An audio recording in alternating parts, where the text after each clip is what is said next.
vamos a tener que ser muy pulcros a la hora de emitir una factura y muy pulcros a la hora de dar los datos de que todo lo que yo he facturado se lo tengo que pasar a mi asesor. Todos los datos los vas a tener que dejar grabados y no puedes cambiar absolutamente ningún dato de la factura. No puede quedar en ningún momento ningún hueco.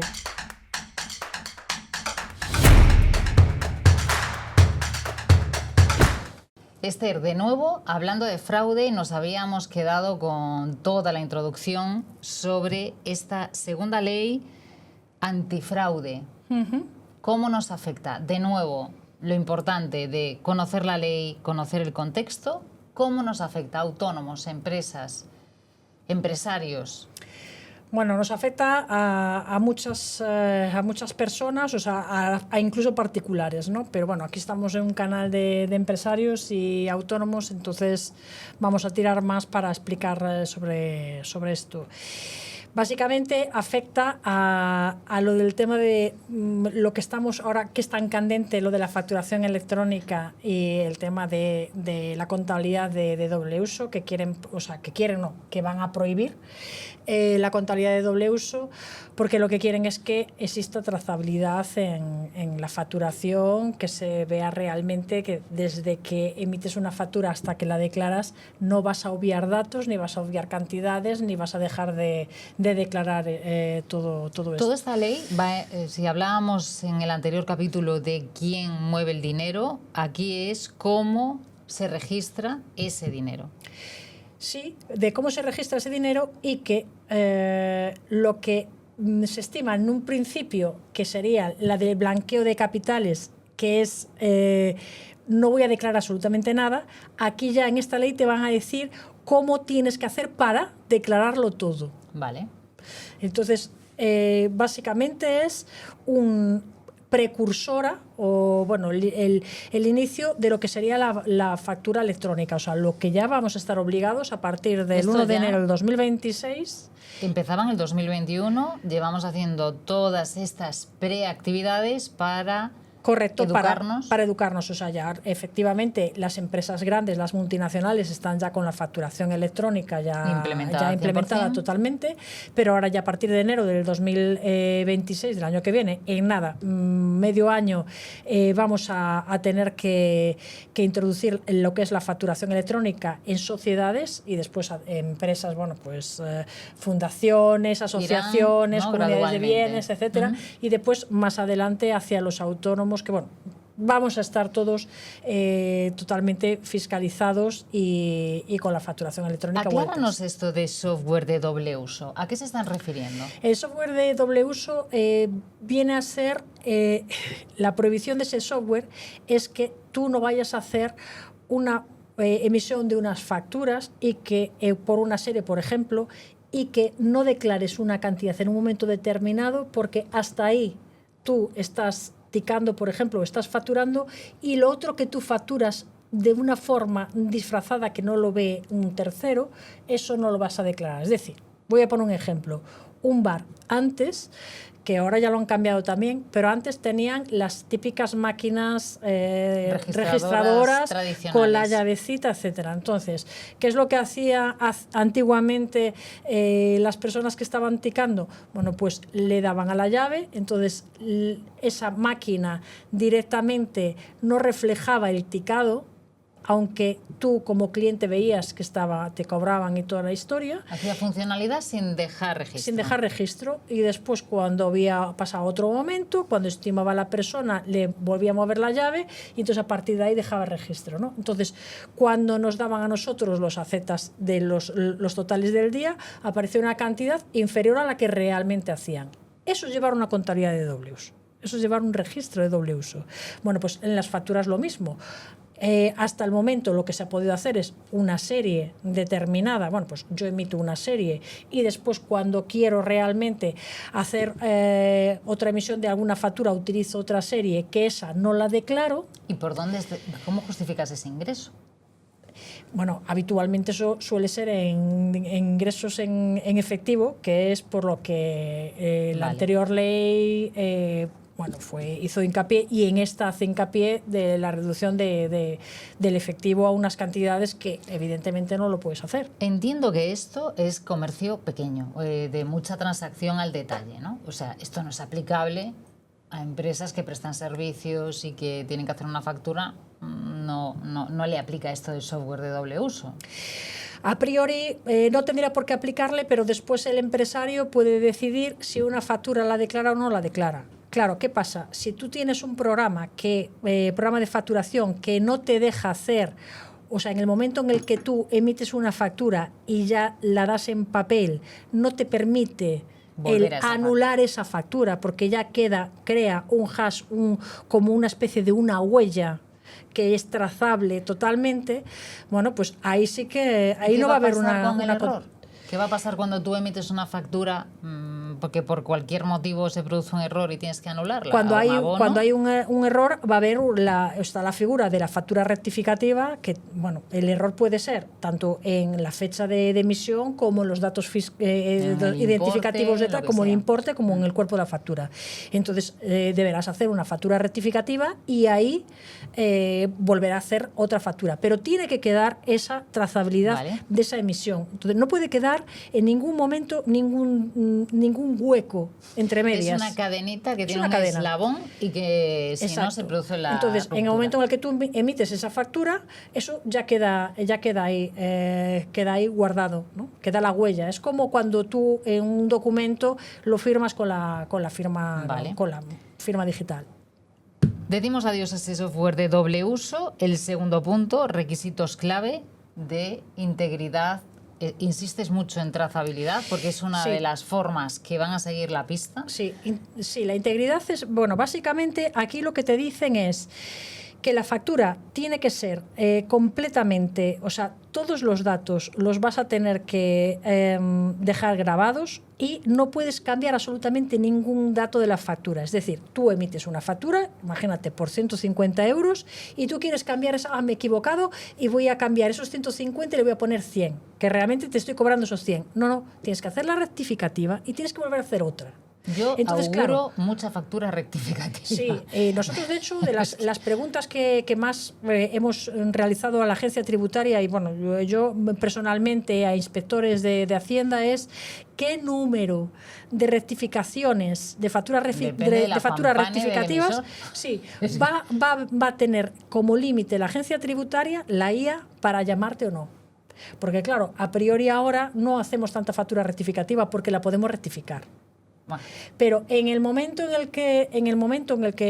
el que no se puede rectificar y sí que saques esa factura, ya a partir de ahí ya no vas a poder rectificar. Habrá casi el mismo número de facturas emitidas. Bueno, hay gente efectivamente que tiene, muchos errores a la hora de emitir una factura. Normal, porque el tamaño, yo insisto siempre en que debemos, que a mí me parece muy bien a nivel europeo, nosotros tenemos que cumplir una serie de normativas y adaptarlas y demás, y luego tenemos que ver cómo son nuestras empresas y cómo es el personal que emite la factura. En un tamaño de empresa pequeño es el propio gestor, o sea, es la propia persona que lleva la administración la que hace de todo, con lo cual el nivel de error es importante porque haces 4.000 cosas a la vez. En una multinacional probablemente no tengan problema con la rectificativa, porque hay una persona dedicada que está solamente para emitir facturas. Sí, pero bueno, indudable que vamos a necesitar esa formación y vamos a tener que ser muy pulcros a la hora de emitir una factura y muy pulcros a la hora de dar los datos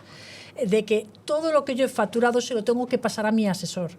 Porque claro, si yo ahora corto, por ejemplo, lo que podría pasar antes, que corto esta serie de facturas, ¿no? Se las doy a mi asesor y esta otra serie no, en el programa de facturación va a quedar ahí la huella. Entonces, la gente tiene que ser hiperpulcra a la hora de emitir una factura. Tenemos que ser serios. Nos está diciendo la administración, tienen que ser serios. No dudo que seamos serios, pero creo que no contemplan una realidad, y es que las personas que tienen un tamaño, y no hablemos de los autónomos, que eso ya es el mundo un y para todo, y hay mucho autónomo. El tejido empresarial en España es el que es. Es que es un problema. Nosotros nos encontramos, y lo hemos hablado entre compañeros, y lo hemos hablado con gente que hace programas de facturación, es el problema que vamos a recibir nosotros los asesores a la hora de que se instaure la obligación real ya de emitir la factura electrónica y que tengamos que poner en marcha eso. Habrá mucha gente que coja y diga, se acabó, ya lo dejo todo, el que esté a punto de jubilarse y que diga, mira, yo esto ya no me coge tal, pero después habrá mucha gente que lo delegue, esa función la delegue en el asesor.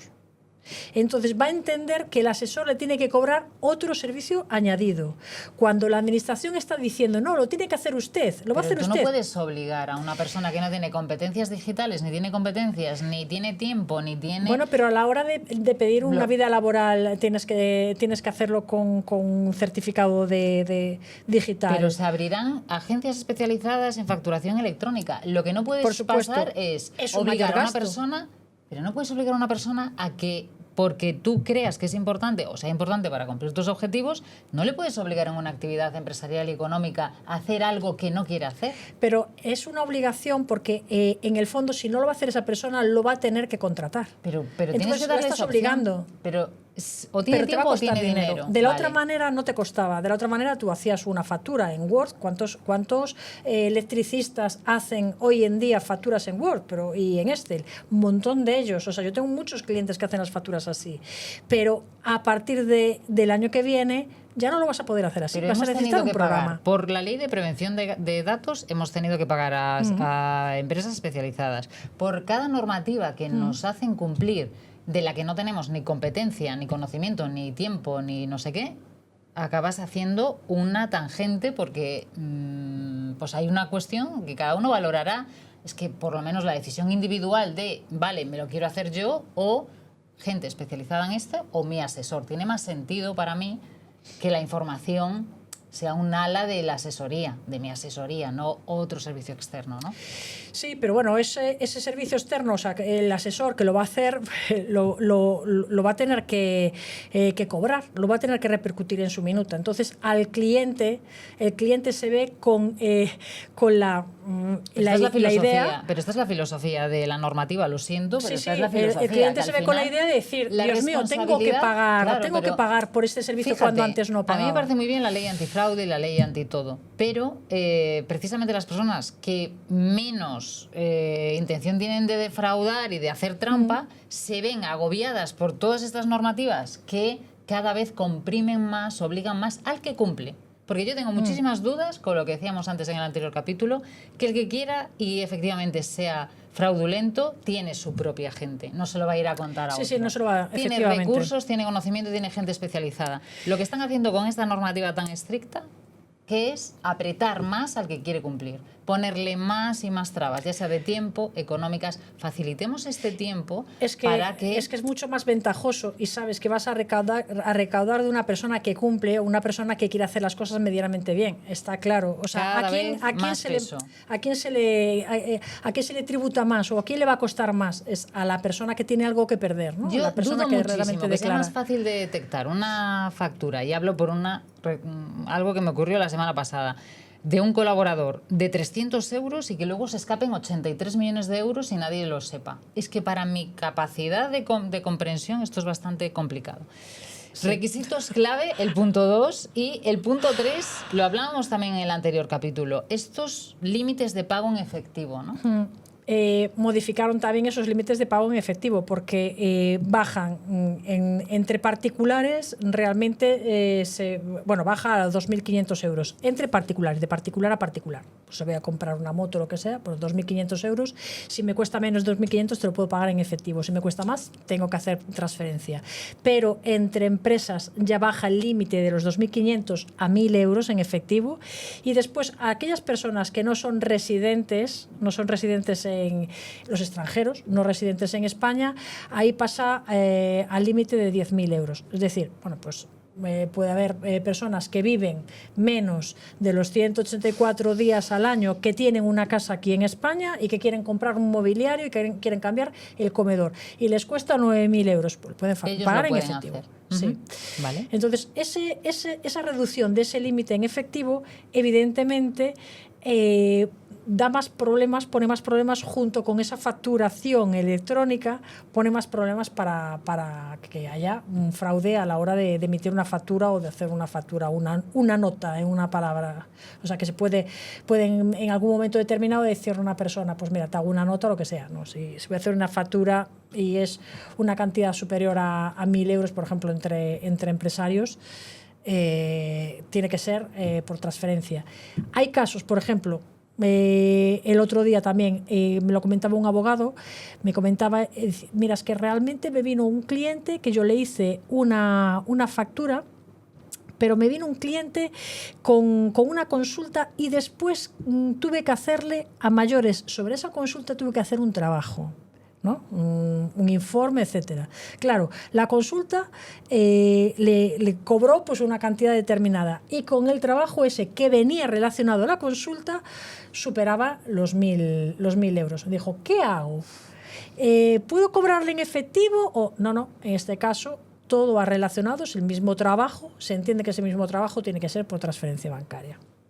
No hay más. Aunque lo quieras fraccionar, si se considera que es de un mismo trabajo, el origen, tienes que hacerlo a través de transferencia bancaria. Más poder para la agencia tributaria. Hemos visto últimamente muchas de las noticias cómo entran en domicilios locales.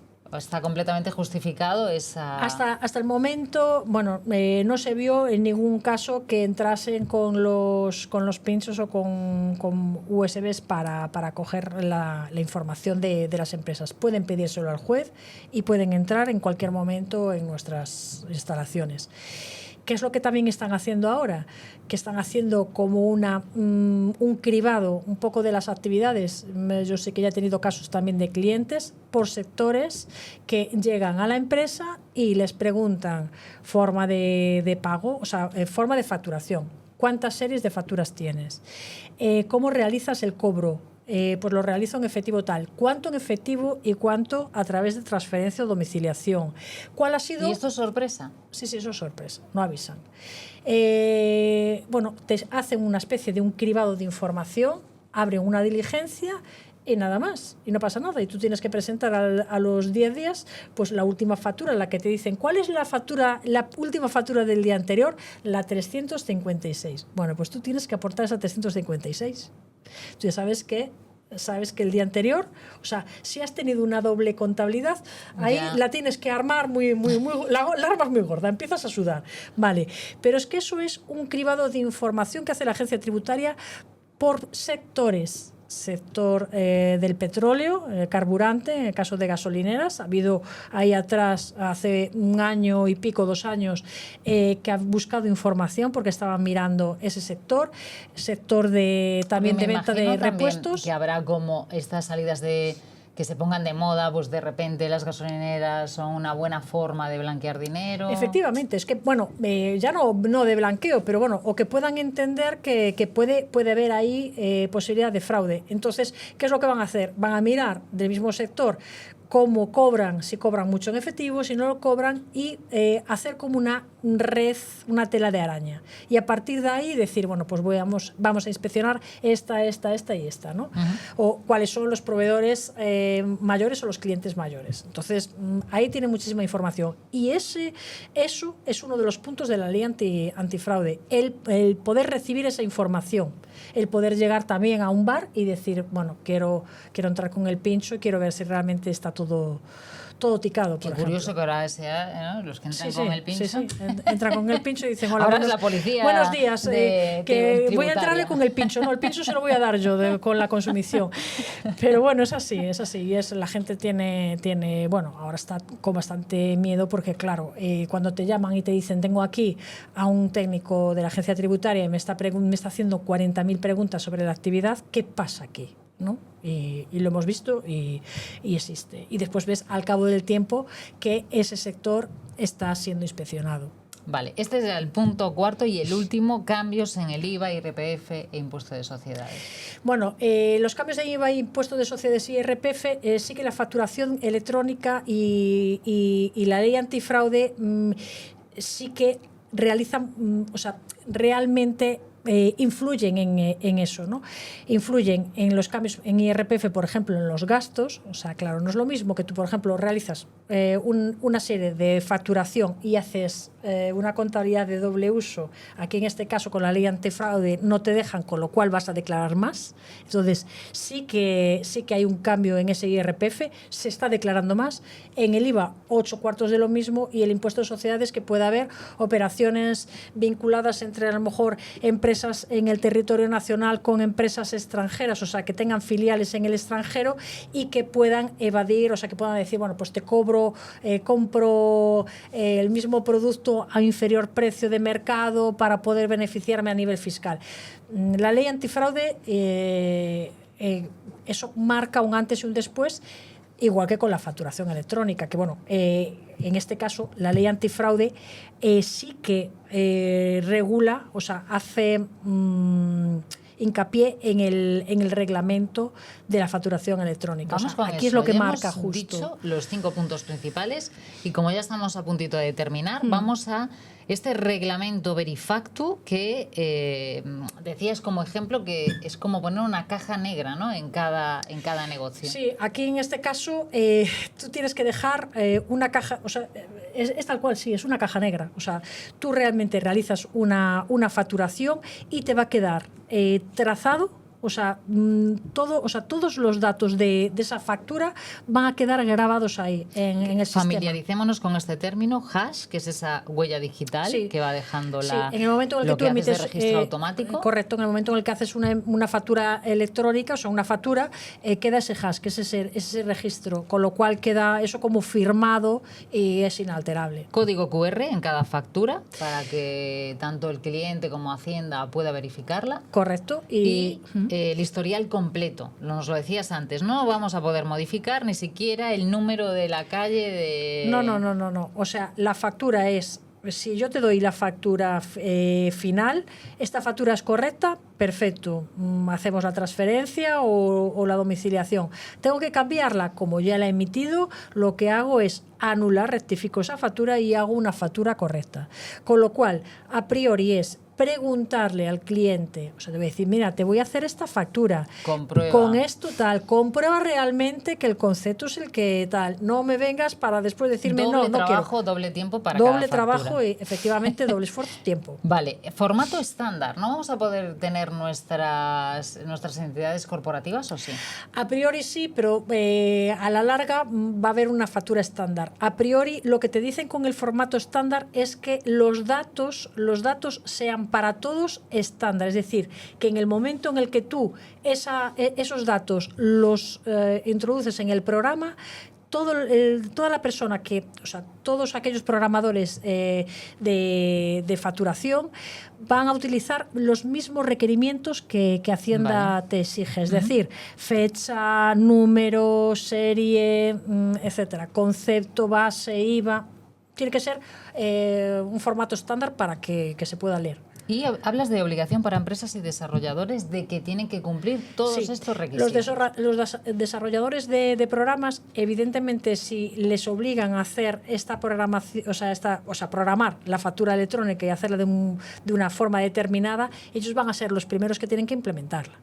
La van a tener que implementar y van a tener que certificar que ese programa efectivamente pues sigue los criterios de la agencia tributaria y del reglamento de facturación y de la normativa vigente en estos momentos. O sea que este programa de facturación, como decías, cuanto antes, ya decías que hay demos, supongo que ahora hay demos y hay gente que está ya facturando. Nosotros, yo el programa que utilizo de facturación en estos momentos no me permite, en el momento en el que emito la factura, la saco ya en papel o la envío, no me permite modificarla. pero todavía no pertenece a este sistema de... Sí, o sea, está adaptado. ¿Qué pasa? Que yo no envío los datos con ese hash, o sea, no tengo que enviarlo, o sea, certificado, firmado, etcétera. La imprimo y punto. A partir del año que viene sí que ya va a ir, bueno, todo con digitalizado y... O sea, que tú estás como en el punto de partida ya para el lanzamiento cuando se... Sí, sí. El programa está totalmente adaptado para eso. ¿Lo recomiendas? Yo creo que en alguno de estos capítulos sí, decías estuve hablando ayer con un cliente que me preguntaba y me decía, mira, es que en este programa que me dicen que es un programa que yo después le iba preguntando, mira, me están diciendo si yo voy a hacer la facturación electrónica, si este programa, no sé, y ya le dije yo, vamos a ver, el programa de facturación te está preguntando si conoces la ley antifraude. Me parece extraño. ¿Es un programa que has comprado? No, es un programa gratuito. Vale, pues entonces no firmes nada ni digas que eres conocedor. No. A ti quien te tiene que informar soy yo y el programador. O sea, la persona que te está vendiendo el programa tiene que informarte de cómo tú tienes que emitir las facturas. ¿Va a haber por parte de la agencia tributaria como unos proveedores homologados propuestos por ellos o no? En principio no. Lo que sí que exigen a los programadores es que tengan un certificado de verificación, o sea, de... Digo, porque aquí puede haber... No, yo a priori yo si soy un programador y hago un programa de facturación, lo que tienes que estar certificado según el reglamento, la agencia tributaria tiene que decir es correcto y nada más. Pero porque me está recordando... Es como una norma calidad ISO, o sea, vas a hacer un programa que está correcto. Te lo digo precisamente por llevando el paralelismo de esas revisiones de gas que se supone que nos timbraban y decían vengo de Naturgy o de no sé dónde y eran personas que no tenían nada que ver, te cobraban la factura. Sí. Entonces puede haber como proveedores falsos o proveedores... o bien hay empresas de formación. Hay una empresa que hasta hace 2 años, ahora ya llevo 2 años sin oír nada de esta empresa, pero una empresa de formación y que te decía que era formación bonificada de la Seguridad Social. Y te decía que era la empresa de formación bonificada de la Seguridad Social. Ojo, no. La formación que es bonificada de la Seguridad Social después es una cosa, pero lo que te permite que se bonifique es la Fundación Tripartita y tú como empresa de formación tienes que meter los datos adscrito a esa efectivamente, pero nada más, no eres de la Seguridad Social y de la formación. Claro, pero a la hora de esta confusión de todo lo nuevo va a haber seguro, para que estemos alerta, que como dices, tienen que estar certificados, asegurémonos, porque además hay datos sensibles, hay datos bancarios, hay datos de todo tipo. Pero bueno, antes de empezar. Para eso yo aconsejo que cada uno pregunte a su asesor o bueno, yo creo que a partir de ahora también vamos a estar dando un poco pinceladas de vez en cuando en el podcast canal. Sí, sobre este tema, porque es un tema que ya viene a quedarse y hay mucha gente que tiene muchísimas dudas, yo lo comprendo.